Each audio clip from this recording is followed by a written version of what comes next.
1984, há 35 anos, e nos últimos 16 anos eu tive a tarefa de coordenar, fazer a coordenação geral do GES, a direção técnica, tarefa essa que eu encerrei agora recentemente, e a ideia desse ciclo de debates também é, em alguma medida, eu me despedir da atividade do GES, encerrando esse ciclo longo, e abrir um espaço mostrando a transição que o GES está fazendo, olhando para esse trabalho. Então, no final, eu vou falar um pouquinho do GES, no final do nosso debate, mas antes disso, nós vamos fazer uma reflexão sobre essas questões que estão aqui no centro do nosso debate. Posso começar? É? Posso falar em pé? Posso? Então tá bom. É melhor. Você está filmando isso? É melhor que eu não fique andando muito, né? Eu sei. O dia vai estar no Facebook, o pessoal vai compartilhando, que vai socializando esse debate com os trabalhadores. Bom, a ideia dessa nossa reflexão é olharmos para o futuro. E a primeira pergunta que eu queria fazer para vocês, levante a mão, quem está preocupado com o futuro? Quem acha que nós temos um bom caminho já traçado para o futuro? Quem acha que nós não estamos com muita clareza do que fazer no futuro? Quem acha que nós vamos ter mais dificuldades do que facilidades? Bom. Então, eu acho que dá para a gente começar a conversar razoavelmente bem, porque nós temos, acho que, bastante concordância sobre a situação presente. E nós vamos tentar, nessa tarde, pensar um pouquinho sobre o futuro, principalmente tentando destacar elementos que possam serem sinalizadores de uma trajetória para o movimento sindical.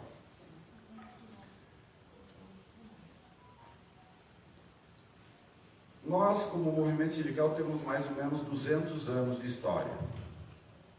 Nessa história longa, feita nos mais diferentes cantos desse planeta, o que marca todos os momentos é que os trabalhadores sempre viveram grandes adversidades.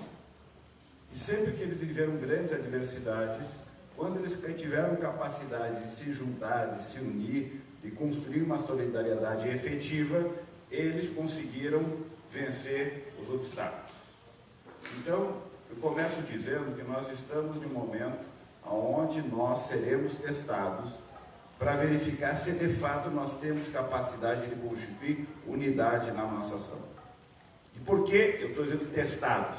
Porque nós estamos longe, no contexto sindical brasileiro, de ter a unidade necessária para enfrentar o problema que está posto pela frente. Então, o pressuposto de toda a minha fala é que, se há uma certeza sobre o futuro, é que nós só teremos chance se nós constituirmos unidade. E eu vou falar um pouquinho disso para frente. Se nós continuarmos divididos, fragmentados do jeito que nós estamos, nós não teremos um movimento sindical capaz de produzir a resposta que o futuro vai exigir da gente. Esse é o primeiro pressuposto. Segundo pressuposto, nós temos que olhar para o futuro e estar dispostos a entender o que está acontecendo, e dispostos a entender significa gastar tempo para estudar e tentar compreender o fenômeno que está acontecendo em cada setor e colocar a cabeça para funcionar, para tentar imaginar saídas sindicais para esse contexto. Por que tentar imaginar?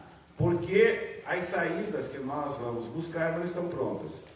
E eu vou falar disso também um pouquinho. Portanto, o momento é o momento onde nós precisamos ter uma unidade enorme para compreender o que está acontecendo e criar alternativas para enfrentar o contexto presente. Se nós não fizermos isso, o mais provável é que nós todos, dirigentes, assessores, militantes, ativistas, poderemos ser coveiros desse movimento sindical. Nós vamos enterrar esse movimento sindical, porque ele vai morrer.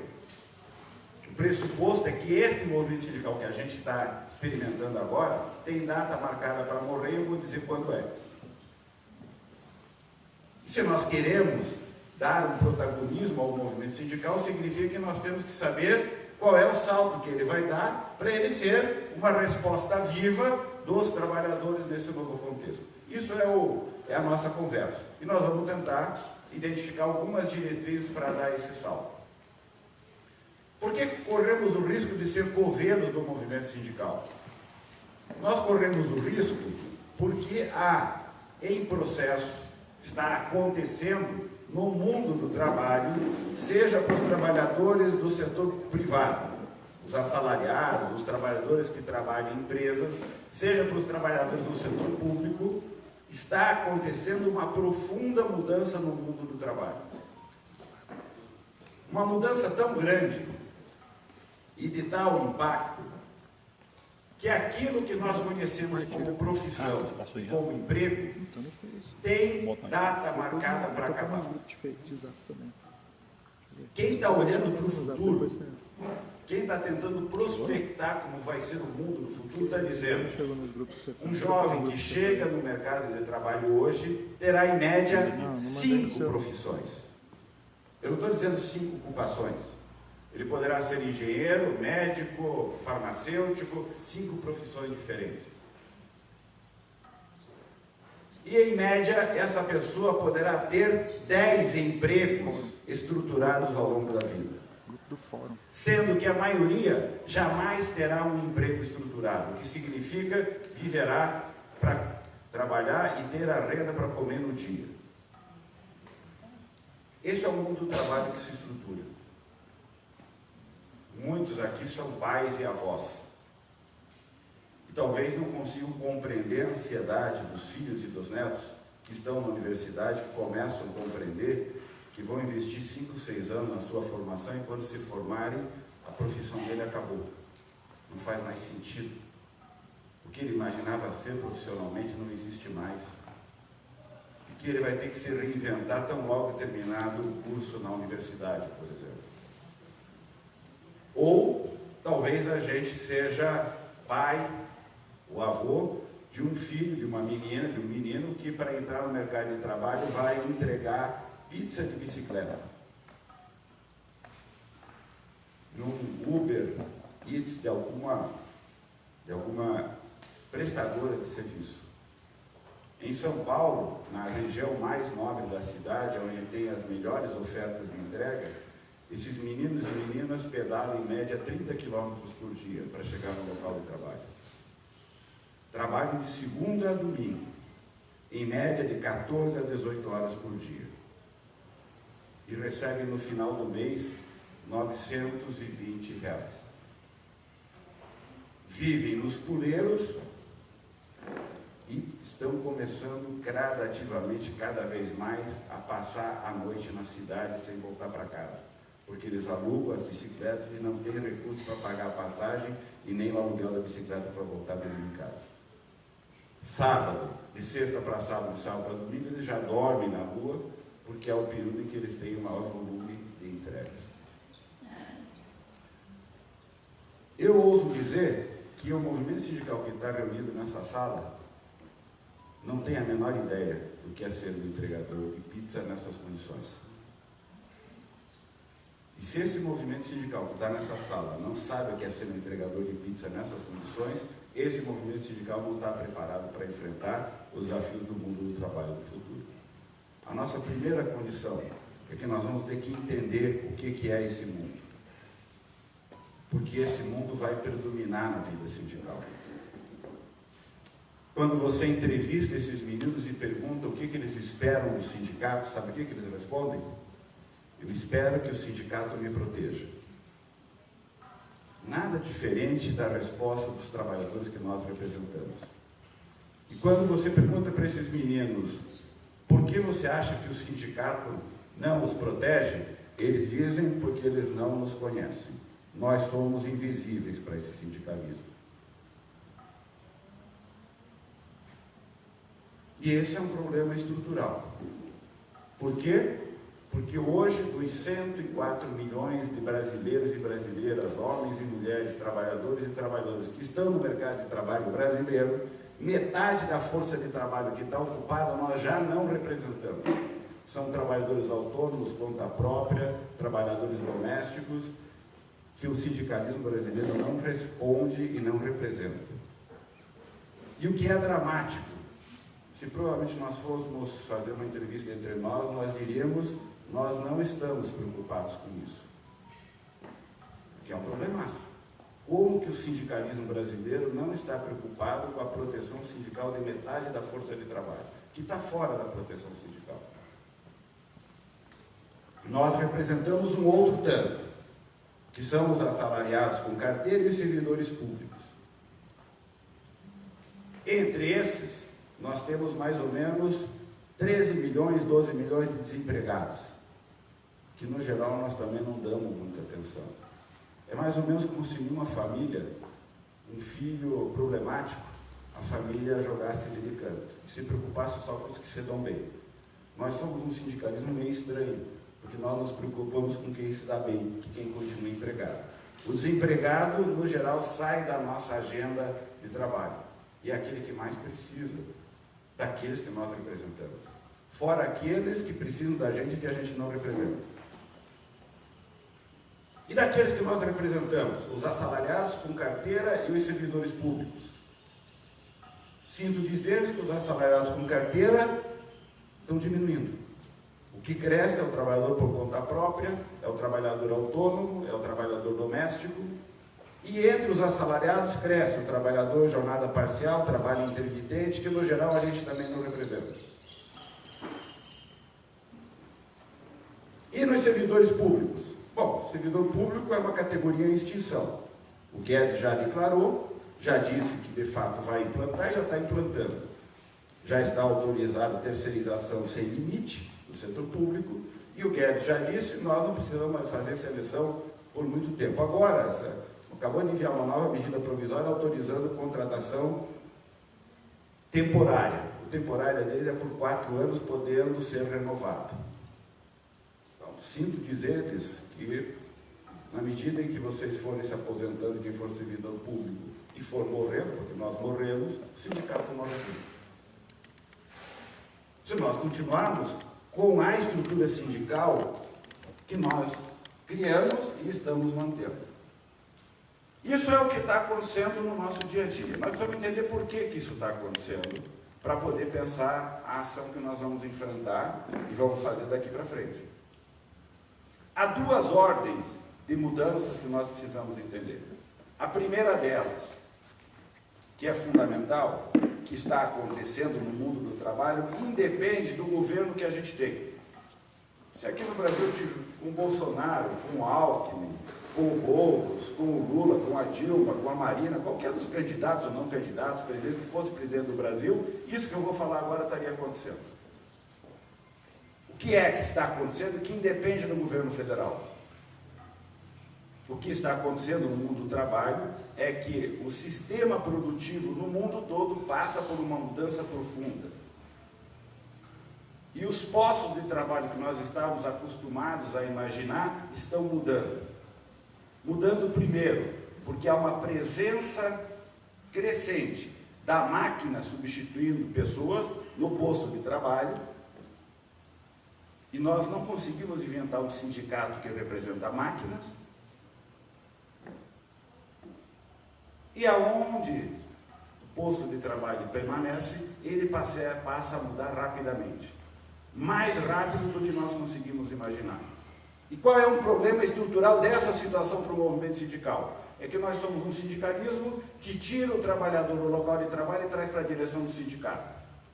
A tal ponto que os dirigentes sindicais, em média, desconhecem o mundo do trabalho real que está acontecendo. E não conseguem imaginar qual é a mudança efetiva que está acontecendo lá na ponta. A tal ponto que boa parte dos dirigentes sindicais, se fossem obrigados a voltar para o posto de trabalho, seriam demitidos imediatamente por total inaptidão para o posto de trabalho. Porque nós não acompanhamos, por não estar no processo produtivo, as mudanças que estão acontecendo no processo produtivo. E qual é o problema de não estar acompanhando? O problema é que os jovens que estão chegando no mundo do trabalho e ocupando esse posto de trabalho, ocupam um posto de trabalho que a gente não conhece. Tem problemas que nós conhecemos. Tem uma agenda e uma demanda que nós também não conhecemos. E o movimento sindical vai ficando distante deste mundo real, do mundo do trabalho que começa a aparecer. A agenda, a pauta, a demanda que eles têm para trazer não aparece na agenda sindical. O que aparece é a nossa agenda, de um mundo de trabalho que está em extinção. Eu, conversando aqui com o Ricardo hoje de manhã no programa, já disse para ele que eu acho que o Sindisaúde é o modelo do sindicato de futuro. Vocês já estão na vanguarda fazendo inovações. Ele me disse, o Sindisaúde é um sindicato que representa os servidores da saúde que estão no SUS. E nós acabamos de tomar uma decisão de reorganizar o sindicato para que ele também represente os trabalhadores terceirizados que estão no SUS. Isso é moderno, isso é o futuro. Só que são raros os sindicatos que estão fazendo isso. Nós achamos que no SUS os enfermeiros têm que ter um sindicato, os médicos outro, os atendentes outro, o administrativo outro, a tal ponto que você pode chegar no SUS e encontrar 5, 6 sindicatos. A tal ponto que se você entrar na Volkswagen, talvez você encontre 40 sindicatos dentro da Volkswagen. Como é que pode, para o mundo do trabalho que está mudando, nós temos uma estrutura sindical que dentro de uma empresa, em um país que diz que naquela base territorial só pode ter um sindicato, unicidade, isso é imposto pela Constituição, nós conseguimos colocar 40 sindicatos. É uma engenhoca que nós inventamos. Nós descumprimos a Constituição brasileira e fragmentamos a representação sindical no chão de um local de trabalho. Se você entrar no SUS, em alguns estados, você vai encontrar 4, 5, 6, 7 sindicatos. E não raro, concorrendo e brigando entre si. Porque podia ter 4 ou 5 que cooperavam, trabalhavam de forma unitária, mas não é comum não é difícil a gente encontrar sindicatos que concorrem e brigam. Os médicos brigam com os enfermeiros, que brigam com os atendentes, que brigam com o administrativo, o professor briga com a diretora, que briga com a segurança da escola e assim por diante. Cada sindicato se acha mais representativo do que o outro. Nós criamos uma estrutura sindical que nos divide. Se você pergunta para os trabalhadores se eles gostam dessa divisão que nós inventamos, no geral eles dizem não. E nós não damos a menor bola para os trabalhadores.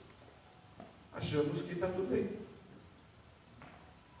Bom, é esse sindicato que eu estou dizendo que tem data marcada para morrer. Não porque nós não tenhamos cumprido nossa missão, mas fizemos coisas fantásticas. Com todas as debilidades que eu falei até agora, nós produzimos coisas maravilhosas do ponto de vista da luta sindical. Não fizemos pouca coisa, fizemos muita. Podíamos ter feito mais, talvez. Né? No mundo todo, se fosse conversar em cada país, cada um dizia, podíamos ter feito mais. Nós não deixamos nada a desejar para muito sindicalismo no mundo. Se dissesse, tem 10 países com os melhores sindicalismos no mundo, eu diria que o Brasil está provavelmente candidato a estar entre os 10. Pouco movimento sindical no mundo foi capaz de fazer a luta sair de uma ditadura, renovar o movimento sindical, formar uma liderança, colocar essa liderança na vida partidária, eleger e ser considerado o melhor presidente da República como operário vindo do movimento sindical. Olha, cabe uma mão na história da humanidade que ele conseguiu fazer isso. Nós somos um deles. Então esse sindicalismo não é pouca coisa. Nós fizemos muita coisa. Mas nós também criamos nossas melhaquinhas. E nós temos que enfrentar elas.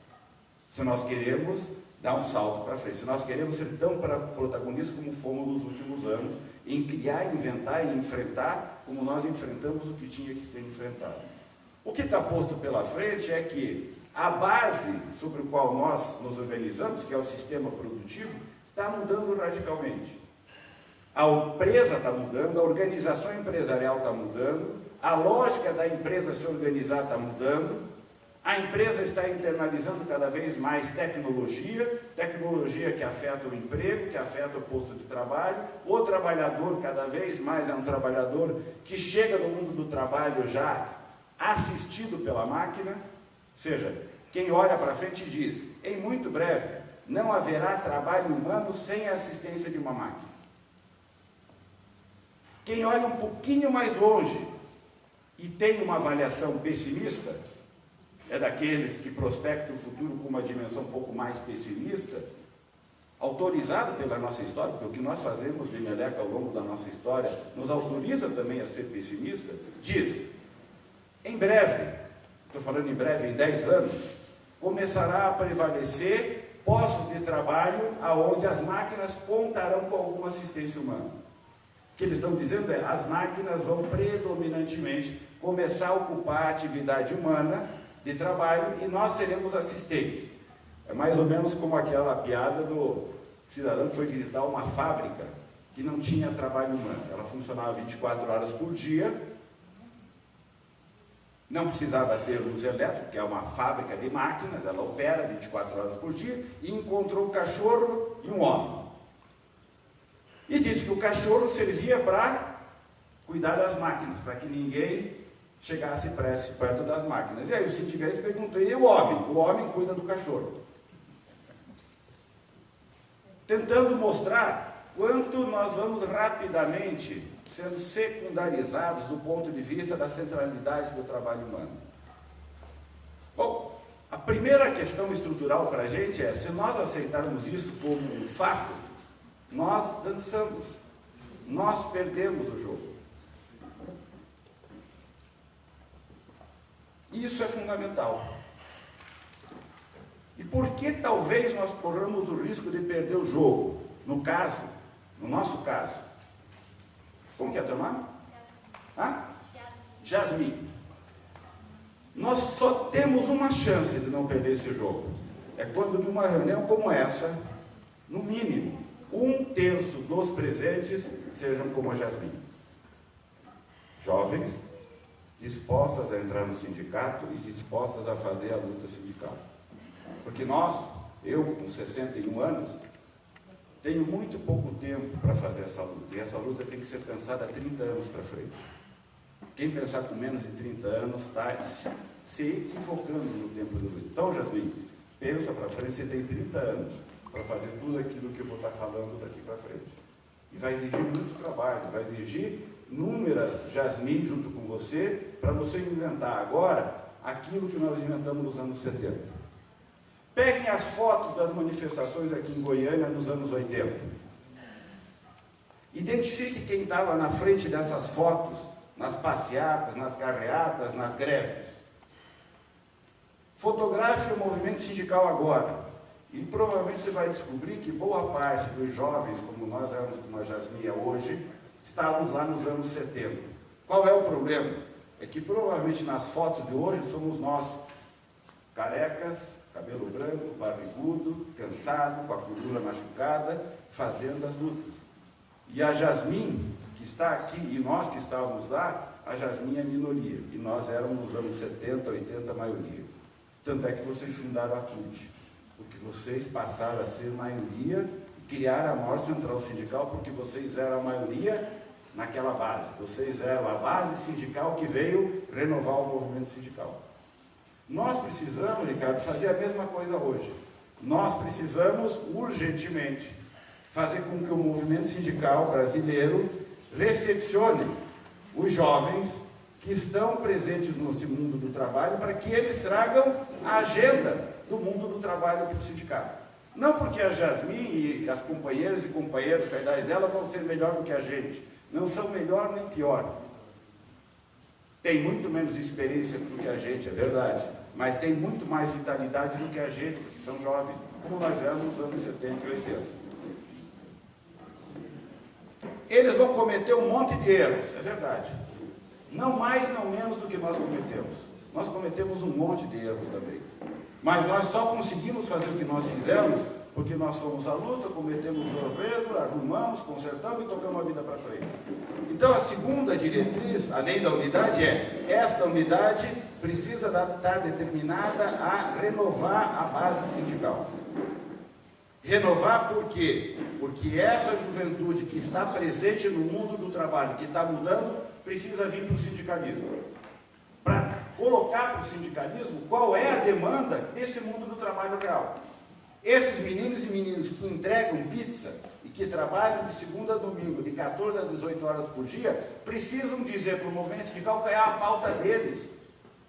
E sabe o que eles dizem para a gente? Vocês são os privilegiados, porque vocês têm emprego seguro, vocês têm salário garantido, o salário dá para financiar o orçamento da família, vocês têm previdência social, vocês vão poder se aposentar, vocês são os privilegiados. Vocês não me conhecem, porque eu não tenho emprego garantido, eu não tenho salário garantido, eu não tenho orçamento garantido, eu não tenho perspectiva de futuro garantido, coisa que vocês têm. Vocês não me conhecem, e o sindicato que vocês representam não me protege. E aqueles que têm um pouquinho mais de informação dizem, vocês acham, dizendo para nós, que vocês vão me proteger o dia que eu for um assalariado, o dia que eu for contratado por uma empresa de verdade. E ele nos diz, eu não tenho a menor esperança que eu vou ser contratado um dia. Nós precisamos acabar com esse racha, com esse verdadeiro abismo que há entre nós e esse mundo do trabalho que está aparecendo. Ou, de outro lado, nós precisamos começar a representar o mundo do trabalho que começa a ocupar os espaços da tecnologia. Outro dia, na Paraíba, fazendo um debate que tinha umas 300 trabalhadores rurais, organizando a campanha salarial dos trabalhadores do corte da cana. E fizemos um debate, fazendo o debate. Eu sugeri que o sindicato deveria ter uma proposta de avanço da tecnologia no corte da cana. Por quê? Porque é desumano uma pessoa cortar com a mão, um facão, de 10 a 12 toneladas de cana por dia, que é o que corta um trabalhador rural. Esse trabalhador, no geral, aos 33, 35 anos, a coluna dele virou pó e ele é um inútil para a vida. E é desumano. Não faz sentido uma pessoa cortar no braço 12 toneladas de cana em um dia. E no dia seguinte, mais 12 toneladas de cana. É razoável que nós tenhamos uma proposta para que isso seja feito por máquinas. Afinal, nós inventamos a máquina para substituir esse esforço estúpido, humano. Aí uma senhora que estava na minha frente disse, brava comigo, dizendo que eu era um irresponsável, com razão, porque ela só sabia fazer isso. E ela pegou um lápis numa mão, e na outra ela dizia, minha mão não fecha mais do que isso. Porque esses anos todos cortando, minha mão adquiriu o formato da foice que eu uso para cortar a cana, e minha mão jamais fechará para pegar um lápis. Eu disse, a senhora tem toda a razão. Naquele mesmo evento, cada sindicato trouxe um contingente de trabalhadores da base para o evento, para montar a agenda. E eu perguntei quem era trabalhador da base. Vários levantaram a mão. Depois eu perguntei quem tinha filhos. Vários levantaram a mão. Perguntei para eles, quem esperava que seu filho fosse cortador de cana como ele é? Ali, ele é cortador de cana. Nenhum trabalhador levantou a mão dizendo que esperava que seu filho fosse um cortador de cana. Essa senhora que falou para mim, disse que nós deveríamos ter como pauta o limite de toneladas. Ela procura, se não me engano, 8 toneladas por dia, como limite para o corte da cana no facão. O que eu estou querendo trazer com essa história? Ou nós vamos olhar para essa senhora e vamos fazer o sindicato que vai defender 8 toneladas de cana por dia, ou nós vamos olhar para a base sindical desse sindicato, no qual os trabalhadores, olhando para o futuro, dizem, eu não espero que meu filho seja um cortador de cana. E se ele estiver correto na expectativa dele, e a base material estiver conectada, portanto, nós tivermos capacidade de colocar tecnologia para substituir o trabalho humano, é muito provável que esse sindicato de trabalhadores rurais desapareça em pouco tempo.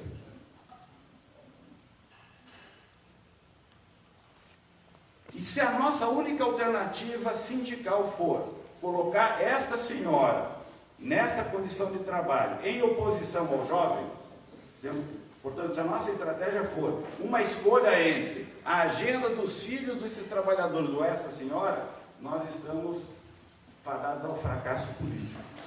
Porque o sindicato terá que ser capaz de responder à agenda que essa senhora traz para a pauta concreta da negociação e a agenda dos filhos dos trabalhadores que estão ali representados no futuro. Como que a gente faz isso? Essa é a invenção que nós temos que fazer, política. Como nós fazemos isso? E é um desafio enorme. Não é simples fazer isso. Primeiro, porque no geral quem predomina no comando do sindicato são representantes dessa senhora, o que é legítimo. Segundo, pouco da agenda dos filhos desses trabalhadores que lá estavam estão na agenda do sindicato. A gente não conhece. E eu dizia para eles, é provável que seu filho vai aqui no Nordeste em breve ser cortador de cana. A diferença é que ele virá com uma camisa branca, entrará numa máquina, vai ligar o ar-condicionado, vai cortar cana, vai sair com a camisa branca e vai para o happy hour. Vai ter um salário, vai ter uma condição de trabalho inigualavelmente melhor do que você teve, e o mais provável é que esse sindicato que vocês estão não representará esse trabalhador. Nós vamos perder ideologicamente esse trabalhador para o sindicato da CNA, da nossa ex-ministra da Agricultura, como é o nome dela? Fugiu agora. Kátia. Bom, nós vamos ter que trabalhar e trabalhar muito para poder dar conta e entender o que está acontecendo. E o que vai acontecer com esses trabalhadores todos que estão sendo desempregados pela tecnologia? Cada máquina dessa que entra no campo abre o emprego de uma pessoa, 2 ou 3 que pilotam a máquina, mais a manutenção, 2, 3, 4, 5, 10, e desemprega 100 a 120. Emprega 10, emprega 100 a 120, cada máquina dessa no campo. O resultado é mais ou menos cada máquina 100 desempregados. O que faremos nós? Aí se você vai para esse sindicato de trabalhadores rurais e pergunta, vocês são produtores do quê? Vocês são produtores da matéria-prima que gera o quê? Gera açúcar e gera álcool, gera etanol. Vocês representam os trabalhadores que processam esta cana que vocês cortam em açúcar ou etanol? Não, não. Quem representa esses trabalhadores é o Sindicato dos Trabalhadores da Alimentação. Mas por que o Sindicato dos Trabalhadores Rurais não é o mesmo Sindicato dos Trabalhadores da Alimentação que processa o mesmo produto? Não, porque nós somos de categorias diferentes. Mas não dá para juntar? Ah, é difícil. É difícil por quê? Aí todo mundo se coça na cadeira. E a gente sabe por que é difícil. O difícil não está no processo produtivo, o difícil está na nossa cabeça e no cargo que a gente ocupa. Nós não queremos abrir mão do cargo, não queremos abrir mão do sindicato, não queremos abrir mão de um monte de coisa.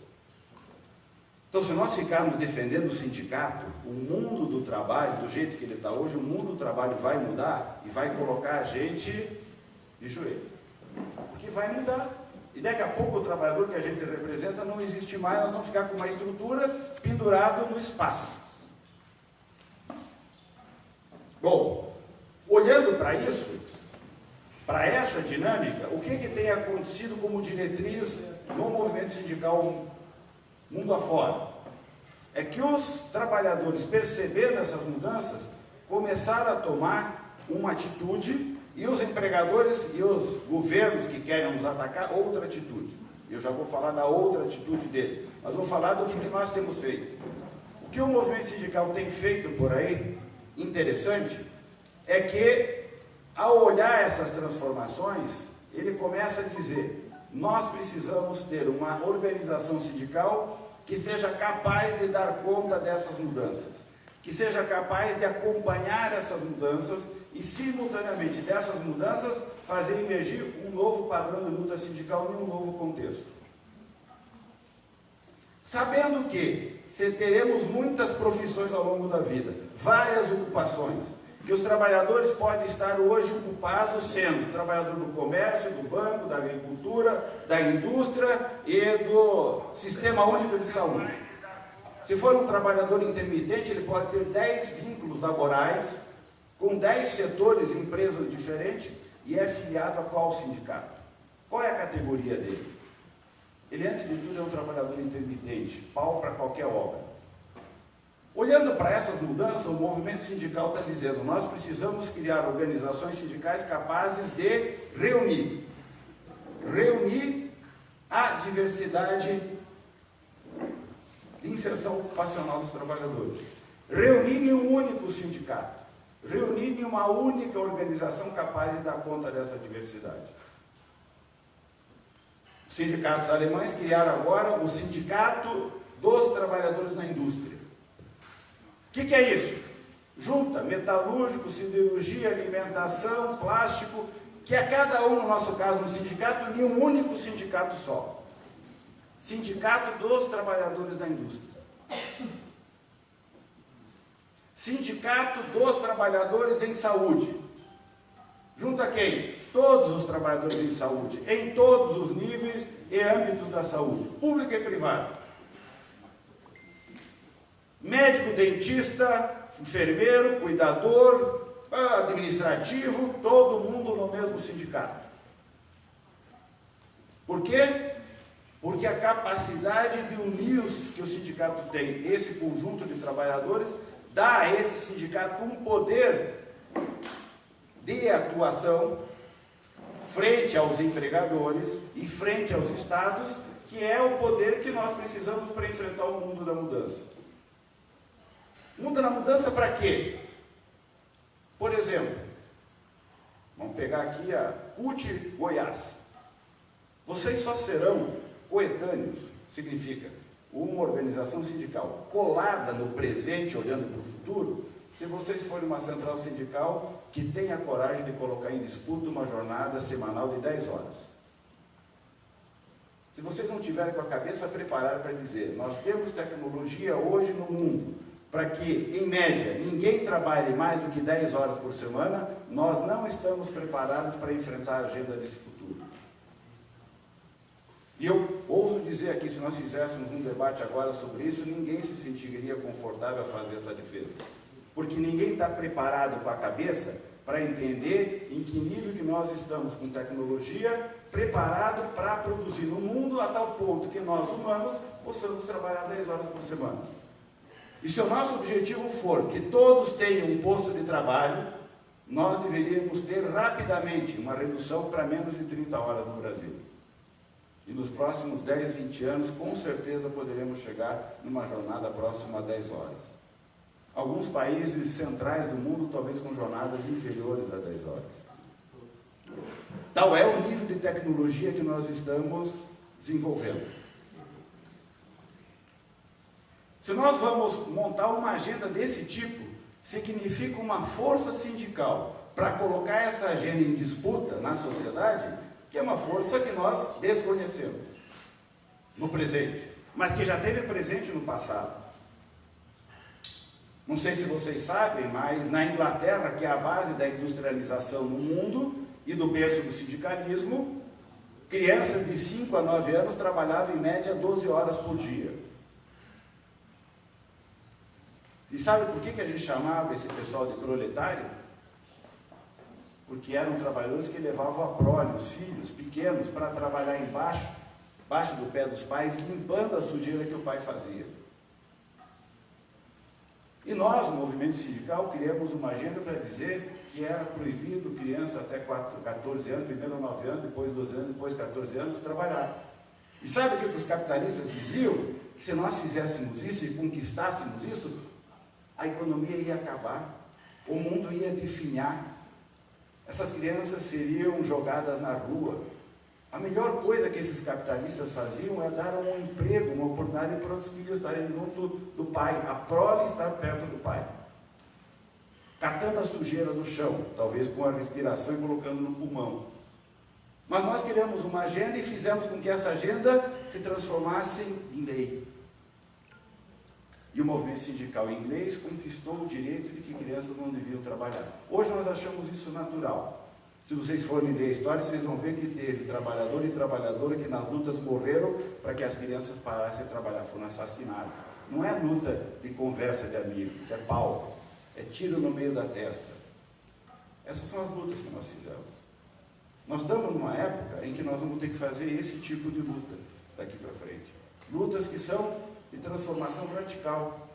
Porque a mudança que está vindo no mundo é uma mudança radical. Mudança que, no geral, nas universidades nós não damos a menor bola, porque as universidades, inclusive, nem pensam no mundo do trabalho. O mundo do trabalho é algo no direito, na economia, na sociologia. O mundo do trabalho não está mais como uma atenção prioritária No Brasil, nós perdemos tanto que nem mais Ministério do Trabalho nós temos. O Estado brasileiro disse, nem trabalho precisa ter mais. Virou um apêndice do Ministério da Economia, né? Tal é a desqualificação que o mundo do trabalho está tendo. Nós precisamos recolocar a centralidade do trabalho. Então, para nós recolocarmos a centralidade do trabalho, em um mundo que está mudando radicalmente o sistema produtivo, nós precisamos colocar novamente a agenda do trabalho no centro. E a agenda do trabalho no centro virá se os moços e moças que estão chegando no mundo do trabalho, produzindo trabalho agora, colocarem essa agenda para o sindicato. Não somos nós, aposentados ou longe do mundo do trabalho, que faremos essa agenda chegar no mundo do trabalho. Esqueçam. Isso exige uma mudança radical, gente. Não será a maioria do movimento sindical. Aliás, boa parte do movimento sindical, quando ouve falar disso, vaza. Vai para outro mundo, volta para o seu mundinho e vai estar preocupado em resolver o seu problema. A questão é que tem uma parte do movimento sindical que está preocupada com essas questões e que precisa achar respostas. E a primeira etapa dessas respostas é trazer a juventude para participar. A juventude que está no mundo do trabalho. Segunda parte da resposta, nós precisamos ter a clareza que a diretriz que nós precisamos perseguir é uma diretriz que agregue a estrutura sindical, que junte, que reúna. Portanto, nós precisamos pensar que essas instituições que nós temos, sindicatos, têm que pensar processos de agregação. Devíamos dizer, em 5 anos, nós vamos entrar dentro da Volkswagen e vamos encontrar um único sindicato. Mas como é que eu faço aí de 30 para 1? Não sei. Vire-se, converse, discuta, faça política, faça debate e transforme os 30 sindicatos em um. Mas não é uma transformação burocrática. Faça assembleia e funda os... Não. Faça um processo no qual os milhares de trabalhadores daquela empresa em assembleia digam, nós queremos ter um único sindicato. Essa é a decisão política que nós temos que construir. Porque se os trabalhadores não quiserem ter um único sindicato, e se nós estivermos dispostos a continuar a explicar para eles que é melhor eles estarem divididos, nós estaremos fazendo um serviço fantástico às empresas. O que elas mais querem é que a gente continue dividido. Porque quanto mais dividido nós estivermos, melhor elas terão, em termos de condições, para fazer o que elas querem e precisam fazer na sua loja. Então essa é a terceira recomendação. Bom, essas mudanças que eu acabei de falar, estariam acontecendo se a Dilma fosse presidente ainda, ou se o Lula fosse presidente, ou se o Boulos fosse presidente, ou se o Alckmin fosse presidente, Marina, com todos eles essa coisa estaria acontecendo. E está acontecendo com o Bolsonaro. É evidente que qualquer um desses presidentes, nós teríamos um pouco mais de interlocução, ou muito mais de interlocução, para que os governos respectivos de cada presidente desse, nos ajudasse a pensar o que é esse novo sindicalismo. Se você fizesse aqui e chamasse o presidente Lula para estar aqui com a gente discutindo isso, talvez ele dissesse, olha, eu como presidente posso ajudá-los a fazer tal coisa, vamos fazer isso, vamos fazer aquilo. Bom, provavelmente ele estaria nos ajudando a pensar como fazer o sindicato ser um instrumento para representar os trabalhadores nessas mudanças. Então, se você chamar o Bolsonaro para cá, talvez ele traga uma arma e dê um tiro no meio de cada testa nossa e diga: resolvi o problema, acabei com vocês. Ué, ele já disse: eu quero acabar com vocês são bandidos. Talvez ele nem viesse, porque assim, eu não vou na reunião de bandidos, eu me reúno com outros, não com esses. Bom, com esses que somos nós, porque eles acham que nós somos bandidos e o sindicato é um instrumento para operar a bandidagem, ele está dizendo: eu vou acabar com vocês. Bom, enfrentar aquela agenda que eu acabei de falar, em um contexto de um governo que diz que vai acabar com a gente, nós temos uma diversidade adicional. Um governo que intencionalmente está orientado para acabar com a gente. E o vem fazendo. A bem da verdade, nós estamos sendo destruídos gradativamente. Nós estamos sendo destruídos desde a reforma trabalhista, né, que mexeu na estrutura do direito do trabalho e mexeu na estrutura sindical, ao atacar o financiamento do sindicato e tirar parte do poder de negociação dos sindicatos. Essa reforma veio complementar uma que tinha acontecido meses antes, que foi a autorização da terceirização sem fim. Não há limite mais para a terceirização. Podendo terceirizar qualquer coisa, e tendo a liberdade que a Lei 3.467 criou, os sindicatos estão emparedados, com menos poder de negociação e com um déficit de financiamento cavalado. Para quem vivia de posto sindical, mais ou menos, o que está arrecadando hoje é 10% do que arrecadava no passado. Então nós temos que pegar um sindicato que vivia com 100, que vai viver com 10. Dá no sindicalismo que a gente vê. Basta ir para qualquer sede de sindicato, vocês vão ver sedes com prédios vazios, porque a equipe foi demitida, parte dos diretores estão lá esperando a aposentadoria ou terminar a vida sindical, né? E torcendo que o governo não faça mais nada para que o dinheiro dê para fechar as portas. Se for isso, essa estrutura sindical, pressionada por esse governo, acelera a nossa morte. Por isso nós podemos morrer antes do que talvez o sindicalismo alemão, que não tem o ataque do seu governo tão forte contra a estrutura sindical.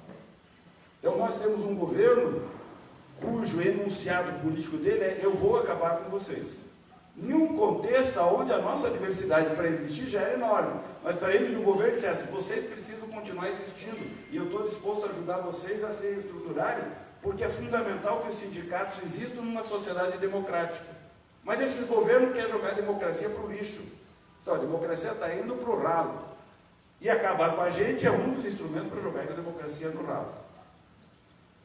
Então a nossa diversidade nesse contexto é adicional. Certo? Se nós tivermos aqui nós, os alemães reunidos, nós dizemos: vocês estão bem. Primeiro, porque vocês são donos da tecnologia no mundo e, portanto, os bons empregos vão para lá e nós vamos ficar com as porcarias aqui. Segundo, o governo de vocês não está fazendo o que nós estamos fazendo, que é acabar com a gente. Você está lá, um governo que convive com vocês e os apoia. Aqui nós temos um governo que diz que vai acabar com a gente. Então, a nossa diversidade é muito maior. Então, não é brincadeira o que nós estamos enfrentando. Motivo pelo qual encontrar sindicalista deprimido, tomando remédio, que não consegue dormir, ansioso, é a coisa mais normal. E se a gente não encontrasse isso é porque nós éramos uns doentes de liberdade. Né? Estar mal é significar pessoas que conseguem compreender a complexidade do que está acontecendo. E muitas vezes não conseguem entender o que fazer, mas nós vamos ter que achar caminho. Então, olhando para isso, nós temos que entender o que nós vamos fazer a partir dessas diretrizes que eu acabei de indicar. Eu quero encerrar um pouco essa fala, por exemplo, abrir esse debate, perguntas, tentando indicar primeiro, no curto prazo, no curtíssimo prazo, nós temos uma ação que muito provavelmente vai se desencadear no Congresso Nacional, que tem por objetivo promover uma reforma sindical. Nós temos que saber o que nós vamos fazer com isso. O governo já anunciou, inclusive para as centrais sindicais, dizendo: tão logo inicia o ano, e o ano já iniciou, eu vou encaminhar para o Congresso um projeto de reforma sindical. Isso é o governo. e tem mais ou menos umas 7 ou 8 propostas de emendas constitucionais ativas no Congresso que fazem reforma sindical. E o Congresso acabou de autorizar a implantação de uma comissão especial para analisar reforma sindical. Então, a agenda está posta. Nós podemos, e acho que temos uma relativa convergência, para concordar que o contexto presente para enfrentar uma reforma sindical no Congresso é o pior possível. Ah, mas eu defendo a liberdade sindical. Tá bom, continue defendendo, mas fique quieto por enquanto, porque não é um bom momento de discutir a liberdade sindical. Ah, mas eu defendo, tá bom, defenda o que você quiser, mas em qualquer contexto, colocar essa discussão no Congresso com esse governo é um risco enorme. Nós temos governabilidade para não colocar isso em debate? Nenhum. Nós não temos como dialogar com esse governo para que ele não coloque, e nem temos força suficiente para, caso queira, não deixar viabilizar no Congresso a agenda parlamentar. Porque os parlamentares que são contra a gente são maioria, nesse momento, para colocar o tema em debate. Então, eu acho que nesse cenário, nós temos que ter uma alternativa para enfrentar o debate no Congresso. Nós temos que montar estratégias de atuação no Congresso Nacional. Provavelmente essa agenda no Congresso não é uma agenda que nós devamos fazer sozinhos. Por quê? A mudança no sistema sindical é uma mudança para os trabalhadores, mas é também uma mudança para os empregadores. O sistema sindical dos empregadores também será alterado.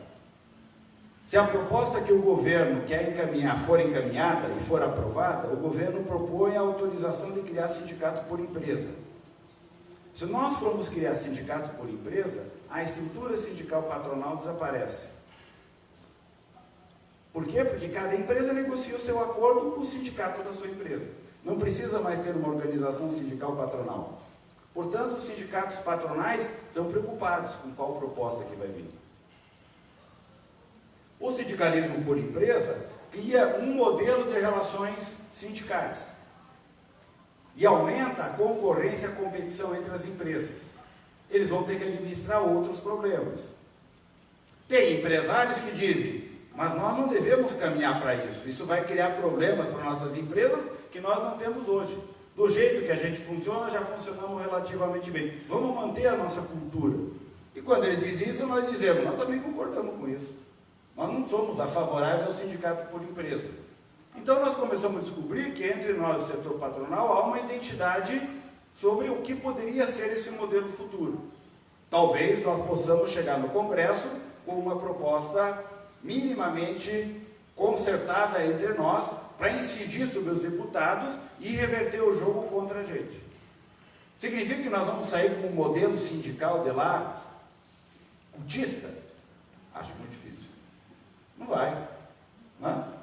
Mas também não vai sair com o modelo sindical chileno, que é o que eles querem. Então nós vamos ter que saber negociar. Bom, aliás, é uma coisa que todo dirigente sindical sabe, negociar. No contexto real das nossas adversidades. Bom, esse é um caminho que nós não temos escolha. Nós vamos ter que trilhar. Nós podemos ter muita força para não deixar andar o processo legislativo, como nós podemos ter alguma força para, caso ande, não deixar com que eles aprovem o que eles querem. Mas para isso vai ser um enorme trabalho. Muito trabalho no Congresso. Se isso estiver andando, tem um caminho pela frente. Mas vamos trabalhar com a hipótese de que este processo no legislativo não ande. O governo joga a sua proposta, faz um monte de firula, agora está acabando, nós estamos aqui sentados, mas o mundo está despencando. Nós podemos estar hoje, no mundo, vivendo uma crise que só não vai ser maior do que a crise pré-guerra. O que nós estamos vivendo hoje no mundo pode ser uma crise que está se abrindo maior do que a de 2008. O mundo pode estar entrando num precipício. Tudo que eu estou falando aqui pode virar pó, dependendo do que acontecer nos próximos dias e semanas. Nós podemos entrar numa crise econômica onde o desemprego vai para a estratosfera. as empresas quebram, é um caos, que no geral deu em guerra. Um maluco do Trump, com o Putin, não sei se vocês acabaram de ver, quinta-feira, Arábia Saudita e Putin começaram a fazer uma disputa sobre o petróleo. A Arábia Saudita deu um soco no meio da boca do estômago da Rússia. O preço do petróleo caiu 30%. Vocês acham que o Putin vai ficar quieto, fazendo com que a principal riqueza da Rússia seja desvalorizada em 30%? Prepare-se para uma resposta. Bom, é assim que começam as guerras. Então, nós estamos num ambiente, mas eu estou fazendo de conta que isso não está acontecendo agora, não estou lendo as notícias que estão saindo a cada minuto. Se nós tivermos uma certa normalidade, pode ser que essa agenda não ande, essa agenda no Congresso, que a gente consiga travar e consiga segurar para não andar, que eu acho ótimo. Isso posto, o que significa para nós? Que nós podemos ficar em casa aguardando o governo Bolsonaro acabar? Eu sugiro que não. Primeiro, porque tem parte do movimento sindical que acha que em 2022 está dado que nós vamos tirar esse governo daí. Eu sinto dizer que a história não nos autoriza a ter essa confiança. O mais provável é que nós vamos ter um governo Bolsonaro de 8 anos. Então nós temos que trabalhar em um cenário de resistir por 8 anos e não por 4. Bom, mas como não dá para a gente saber antecipadamente, nós temos que trabalhar com um governo que pode ficar 4 anos, um governo que pode ficar 8 anos. Se nós só tivermos uma alternativa para 4, nós nos ferramos nos outros 4. Então nós temos que ter uma alternativa para resistir por 8 anos. E essa resistência tem que estar associada às mudanças no mundo do trabalho. Se nós resistirmos durante 8 anos e ficarmos do jeito que a gente está, nesses 8 anos o mundo do trabalho, na velocidade que vai mudar muito rapidamente. O que é isso? Vou dar um exemplo. Nós começamos a descobrir agora que a gente tem que de alguma forma representar o trabalhador do Uber. É um trabalhador como a gente, nós temos que representar. Então tem um monte de gente preocupada em como vai criar uma forma de organização e de representação do trabalhador do Uber. E a Uber já está dizendo que em breve ela quer ter 1/3 dos carros como carros autônomos, sem trabalhador. Quando nós estamos começando a pensar na organização do trabalhador do Uber, a Uber nos diz que já quer ter carros sem trabalhador. É dessa velocidade que eu estou falando. É desse descompasso que nós temos que achar meio de superar. Se nós continuarmos pensando na velocidade que a gente está pensando, o mundo produtivo está se transformando muito mais rapidamente. E quando a gente começa a imaginar uma solução, eles já estão com outro patamar organizativo do sistema produtivo, que gera uma outra ocupação, uma outra condição em que a gente... Portanto, nós temos que acelerar a nossa capacidade de entender o mundo real. Né? Então, não dá para esperar 8 anos quietinho, se nada andar, que a gente conseguir, e não fazer nada aqui. Por isso, considero que uma diretriz fundamental é que nós tenhamos, considerando a primeira que eu falei da unidade, a clareza política de que nós precisamos, independente da lei, nós precisamos promover uma profunda reestruturação sindical. No nosso âmbito, uma autorreestruturação, independente da lei. E se nós quisermos ser mais ousados ainda, que nós precisamos, nós poderíamos propor para o setor patronal que nós fizéssemos um sistema de autorregulação capital-trabalho ou trabalho e empregador para instituir sistemas de negociação autônomos em relação à lei.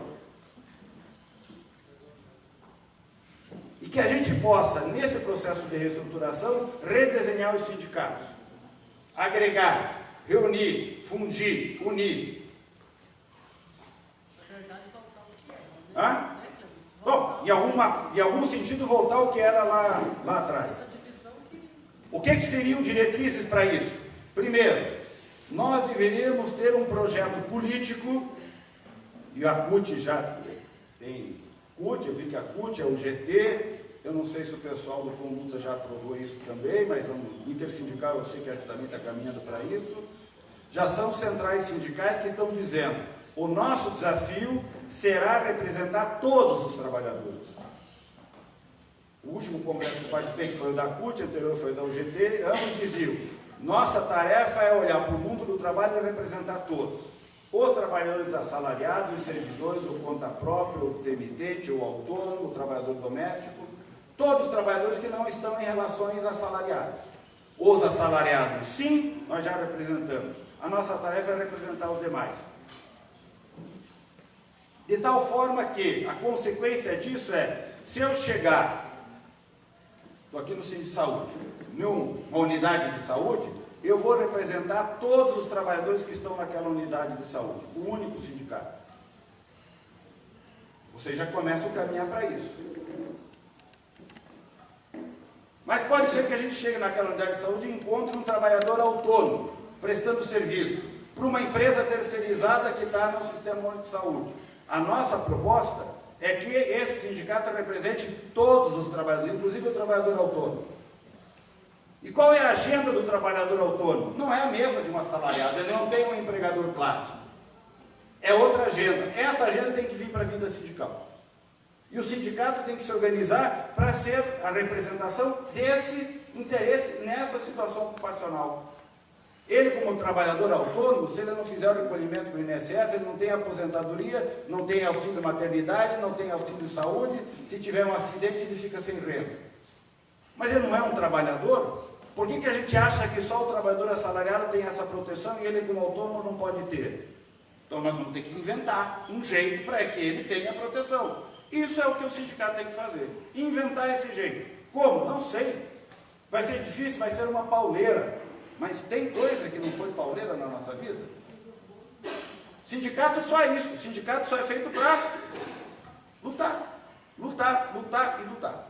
Então, nós vamos ter que inventar essas coisas. Representar todos os trabalhadores. Bom, trazer para a estrutura sindical essa representação é uma reinvenção da nossa estrutura. Juntar sindicato é uma reinvenção da nossa estrutura. Muito provavelmente, nós vamos, ao incluir na agenda essa representação, nós vamos começar a descobrir que uma boa parte dos trabalhadores da nossa base a gente não encontra mais em um local fixo de trabalho. Você não vai em um posto de trabalho, vou na porta da Volkswagen às 6 da manhã e encontro 2.000 trabalhadores entrando e 2.000 trabalhadores saindo. Vou na porta da Volkswagen às 14 horas, outros 2.000 entram e 2.000 saem. Então, a cada porta de trabalho, eu falo com 2.000 trabalhadores que entram, mais 2.000 trabalhadores que saem, 4.000 trabalhadores. Não é mais assim. Esses trabalhadores estão pulverizados no mundo, trabalhando para cima e para baixo em vários postos de trabalho, em várias situações ocupacionais, que a gente não consegue encontrar mais em um posto. Mas é muito provável que a gente descubra que esse trabalhador tem um lugar de moradia. Ele mora em um lugar. E é muito provável que a gente volte ao sindicato de origem, aonde o sindicato tinha uma organização sindical no local de moradia. E o que nós vamos ter que descobrir é como fazer uma organização sindical a partir do local de moradia. E se nós formos organizar o sindicato no local de moradia, rapidamente nós vamos identificar que não faz o menor sentido ter o sindicato dos bancários, dos metalúrgicos, dos professores no local de moradia. No local de moradia, o que os trabalhadores precisam é do sindicato. O sindicato. O sindicato de todos os trabalhadores. E é muito provável que a gente possa descobrir que o local de moradia implica em uma organização intersindical diferente daquela que nós temos no local de trabalho, que favorece a agregação, a união. Então, se a gente começar a olhar para o futuro, nós vamos ver que nós temos várias oportunidades. Se a gente olhar para a nossa estrutura patrimonial, eu outro dia estava tentando fazer um cálculo, chutei que nós devemos ter no Brasil, os sindicatos todos reunidos, um patrimônio equivalente a 200 bilhões de reais. É um patrimônio razoável, 200 bi em patrimônio não é pouca coisa. Nós poderíamos pegar esse patrimônio, se tivéssemos unidade política, e transformar esse patrimônio em uma rede de presença sindical no local de moradia e no local de trabalho. Mas significa uma revolução patrimonial. Mas é uma reorganização que o mundo sindical pode oferecer para os trabalhadores, dizendo: nós vamos criar uma estrutura administrativa compatível com a luta dos trabalhadores, e não com o cargo do presidente, da secretária, do secretário, do chefe do cargo. Não. Uma estrutura sindical que responde à luta dos trabalhadores. É outra coisa. Mas aí é uma mudança radical. E é desta radicalidade que eu estou falando. De uma mudança na qual nós sejamos capazes de pegar a nossa estrutura administrativa, patrimonial, a nosso recurso financeiro e principalmente o nosso ativo, que são a militância, os dirigentes, e reorganizarmos isso, de forma que nós possamos pegar essa estrutura e ela ser um instrumento para uma reestruturação sindical que revitaliza a vida sindical e que, portanto, traz os jovens, os trabalhadores que estão no mundo do trabalho, para a vida sindical ativa. Bom, gente, isso é o desafio que nós temos pela frente. O futuro do trabalho está colocando para a gente que ou o sindicato se renova ou ele acaba. Acho que a gente deveria ser muito sincero entre nós e dizer: nós temos uma parte do movimento sindical que tem que cuidar dos aposentados. Quem vai cuidar dos aposentados, cuida dos aposentados. E cuida bem. Mas não traz a agenda dos aposentados como uma agenda de todo o movimento sindical. Essa agenda é fundamental, mas ela precisa ser cuidada entre os aposentados. Com o pessoal da ativa que está trabalhando, a agenda é outra, que inclui, inclusive, para boa parte deles, que eles não terão direito à aposentadoria. E, portanto, a agenda é uma agenda de inclusão previdenciária. É outra agenda. E, ao fazer isso, nós vamos ter que reinventar a agenda sindical concreta. Com quem está concentrado nisso? Nós estamos com um movimento sindical que está envelhecendo nos seus quadros e que a agenda do nosso envelhecimento vira a agenda prioritária do movimento sindical, que é cuidar da nossa aposentadoria. Não dá. Para esta transformação no mundo do trabalho, um sindicato que cuida da aposentadoria dos seus quadros é um sindicato que tem data marcada para morrer, morrerá com a gente. Quando a gente morrer, o sindicato vai embora junto. Quer dizer que ele não tem que cuidar dos aposentados? Não, ele tem que cuidar muito bem dos aposentados. Tem que cuidar muito bem da força de trabalho que está se aposentando, sem dúvida. O que ele não pode é reduzir a ação sindical a isso. Para isso, ele tem que trazer a renovação da agenda de quem está chegando no mundo do trabalho. Então, a sugestão, para finalizar, é que a gente tenha simultaneamente uma agenda de renovação dos quadros, uma agenda de formação desses quadros, uma agenda de construção de uma agenda, de uma pauta sindical compatível com essas mudanças que estão acontecendo no mundo do trabalho, e a partir disso a gente consiga reorganizar o movimento sindical para as coisas que estão acontecendo. Muito provavelmente, o que vai vir pela frente, dado a dinâmica que está presente no mundo do trabalho, é que a nossa organização sindical vai precisar ser cada vez mais próximo a que é uma ideia de movimento do que uma ideia clássica de relações de trabalho administrativamente estruturada, que é o modelo da negociação clássica. Vou dar um exemplo. Os meninos e meninas que entregam pizza em São Paulo fizeram uma paralisação às 19 horas em uma sexta-feira. Quando eles pararam, quem pedia a pizza continuou pedindo, a empresa que fazia entrega de pizza continuou recebendo e as pizzas não eram entregues. Em 2 horas, eles pararam, fizeram a negociação e voltaram ao trabalho com a solução do problema estabelecida do jeito que eles achavam que tinha que resolver. Isso é a ideia de um movimento sindical em movimento. Aquela ideia de que nós vamos estruturar o movimento, preparar a pauta, apresentar a pauta, negociar e talvez fazer a greve, para esta dinâmica de trabalho é pau puro o tempo todo. É outra dinâmica. Idas e vindas muito rápidas, a organização formal não é exatamente do jeito que a gente imaginava, é de outro jeito. O celular é a rede com a qual ele se conversa o tempo todo. O sindicato tem que virar o sindicato APP, tem que ter... É uma outra estrutura e um monte de coisas. A parte da comunicação passa a ser uma parte central. Boa parte do ativismo sindical vai ser feito pela comunicação em tempo real, que vocês estão fazendo aqui no projeto de comunicação, é fundamental. Mas isso não é só. Outro dia, conversando com um sindicato de comerciais, que eu falava disso, depois de falar um tempo, tal, 2 jovens levantaram e disseram: você tem toda a razão. Lá no sindicato nós ficamos quase um ano dizendo que a gente tinha que fazer um trabalho de sindicalização. A diretoria não deixava a gente fazer. Jovens, menos de 30 anos. Eles disseram: nós decidimos fazer nós 2. Fomos lá na base, tinha 500 trabalhadores na nossa base. Depois de 6 meses, mais ou menos, de trabalho sindical, nós filiamos 300 desses 500 ao sindicato. E eu ouso dizer, eu vim aqui dizer para vocês que a diretoria não quer que faça esse trabalho, ela não quer ter mais sócios, ela não quer filiar os trabalhadores ao sindicato. Nós não precisamos dessa diretoria. Né? E eles disseram: nós não temos espaço. Né? O que nós falamos, eles falaram de carne, o que o dirigente sindical lá acha que é colocar a comunicação do sindicato no celular, é pegar o boletim do sindicato em papel, tirar uma foto e colocar aqui dentro.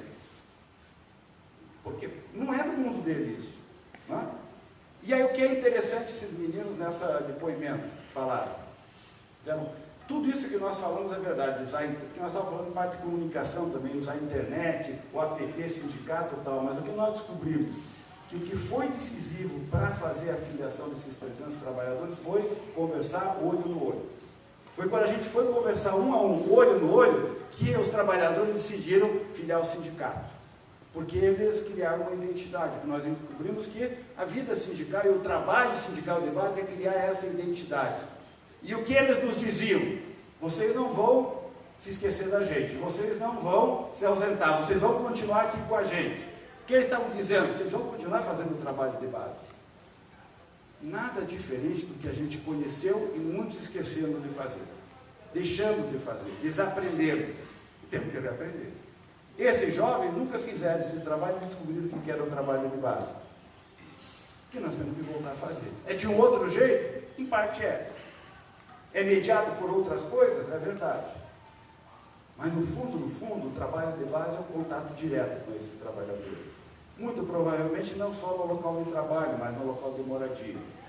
Se essa unidade no bairro puder ser uma unidade sindical que faz cultura, poesia, arte, música, futebol, vôlei, basquete, piscina, festa, debate político, organização sindical, esse sindicato do bairro vai ter que lutar pelo saneamento, pelo transporte, pela moradia, vai ter que trabalhar junto com o movimento popular e vai ver que para muitos desses trabalhadores, conquistar um bom transporte coletivo é como se fosse conquistar um aumento de real de 3%. Porque a renda dele cresce se ele tiver um bom transporte coletivo barato. Talvez a gente possa implementar daqui a um tempo tarifa zero o transporte coletivo, associado à mudança climática, dizendo: com o transporte coletivo público, nós vamos proibir a circulação de automóvel nas cidades, porque o planeta não aguenta essa maluquice que nós estamos fazendo. E assim vai. Nós vamos inventar uma agenda futura, que é a agenda que vai centralizar a luta dos trabalhadores. É disso que eu queria trazer para vocês nesse debate, dizendo que, apesar de tudo isso que eu falei, eu considero que nós estamos desafiados a sermos inovadores. E a minha esperança ao olhar a história é que sempre que os trabalhadores foram desafiados a serem criativos, eles o foram. Talvez os trabalhadores tenham que dar um pé na bunda da gente e mandar a gente embora. Que o façam, e façam rápido. Para quem estiver disposto a fazer a luta, se mexa, porque provavelmente tem trabalhadores na sua base disposta a montar essa agenda e essa luta, a fazer as mudanças que nós precisamos fazer na estrutura sindical. E que a gente o faça da melhor maneira possível, da forma mais unitária possível, da forma mais agregadora possível. Mas que nós não percamos tempo mais brigando entre a gente, disputando entre a gente, porque o que tem pela frente exige da gente uma unidade que a gente não tem ideia. E é somente essa unidade, essa solidariedade que vai nos colocar ombro a ombro unidos, vai nos dar força para ter criatividade e força para resistir na hora em que a gente tombar, porque não serão poucos os tombos que nós teremos nessa trajetória. Mas de cada tombo desses, se a gente tiver unidade, nós saímos mais fortes, mais unidos, mais resistentes, e a gente vai inventar uma luta daqui para frente. Espero que a gente, daqui a 30 anos, quando nossos filhos e netos estiverem aqui discutindo, eles digam: nós fomos capazes de tomar decisões que fazem com que a gente esteja aqui reunidos. Não espero que eles digam: nossos pais e avós não tiveram coragem de tomar decisões que precisavam ser tomadas, e nós estamos tendo aqui que reconstruir tudo do zero. Acho que a nossa responsabilidade não é mais só para a gente. A nossa responsabilidade hoje é com essas gerações que vão construir esse futuro do trabalho. E o que nós podemos dizer para elas é que nós vamos deixar uma estrutura sindical forte para que eles façam suas lutas do jeito que eles acham que vai ter que ser feito.